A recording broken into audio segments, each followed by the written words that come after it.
Hello and welcome adventurer. Today we're gonna talk about Sovereign Syndicate, and it will be a CRPG in Disco Elysium style. You can say it's very hard to replicate Disco Elysium, but I can assure you Sovereign Syndicate managed to do it. And in general I like this game, but there will be a few things that I really don't like at all. And today I'm gonna share it all with you, with my viewers.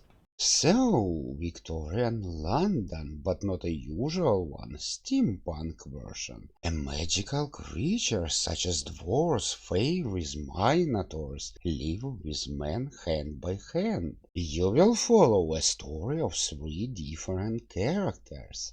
The first one will be Atticus, Minotaur. You wake up on the dirty streets with a terrible hangover. There are no money in your pocket. All you have is your mother's ring. And you need to find out who is your parents, cause you was adopted. But that's not all. You always hear a strange voice in your head. That's another mystery.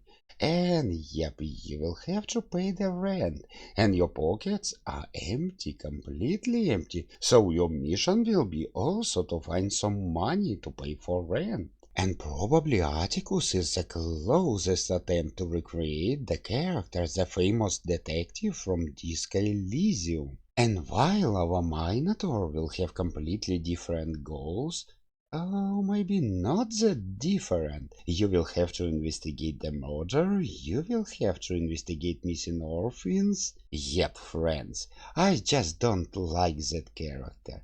It will be much better if they created something new, something completely different, not connected to Disco Elysium. A second character will be much more interesting cause you will play as a Clara Reed, a girl who sell the love for money with a beautiful dream to leave the London forever. And to do it she need to somehow buy a ticket, get money, do a lot of different stuff. Oh, I enjoy playing Clara. That's a different, very interesting character.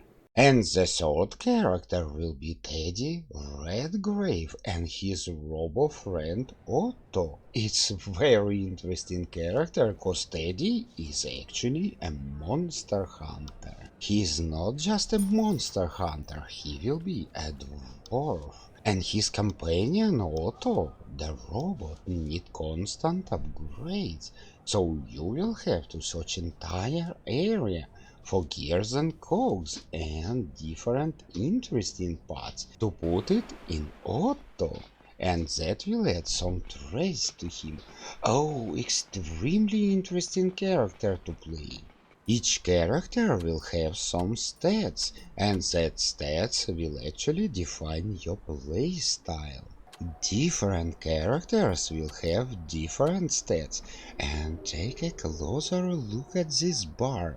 You see, when you fail or complete a check, you will feel this bar, and when it reaches 10, yep, your level will be increased, and that means you will have more chances to completely pass the check.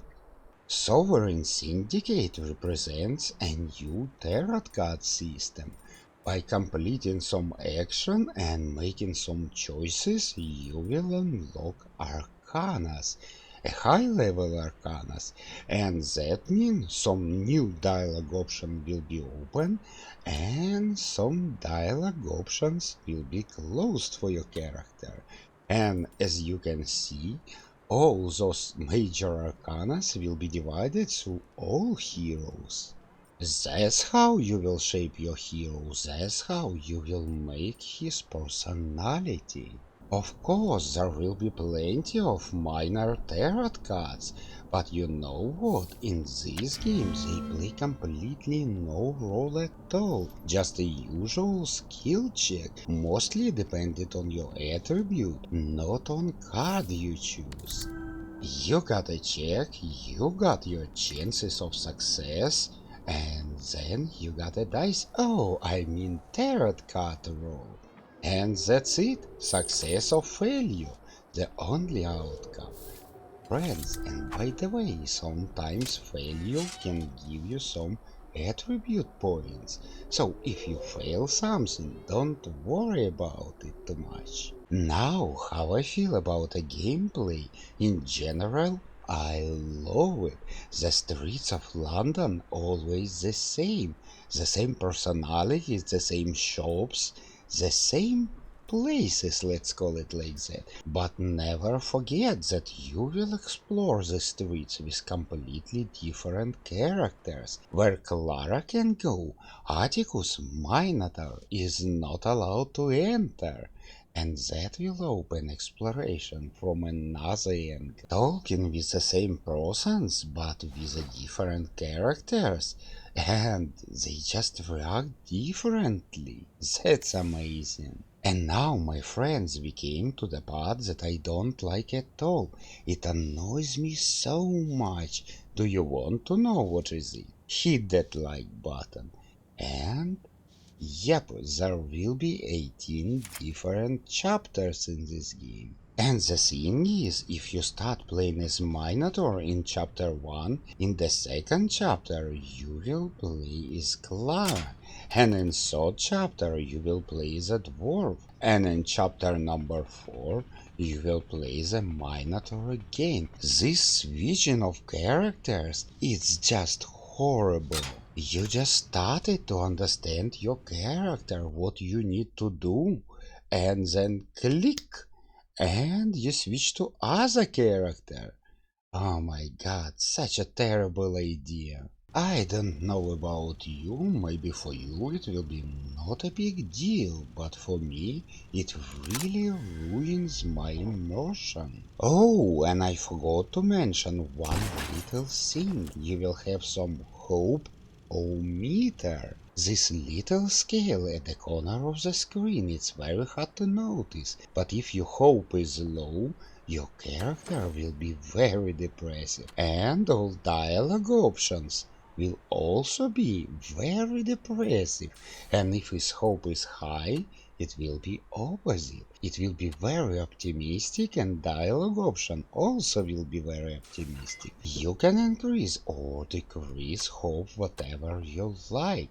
Maybe you want to be depressive or you want to be optimistic by interacting with different objects, smoking cigarette, eating an apple or drinking a gin.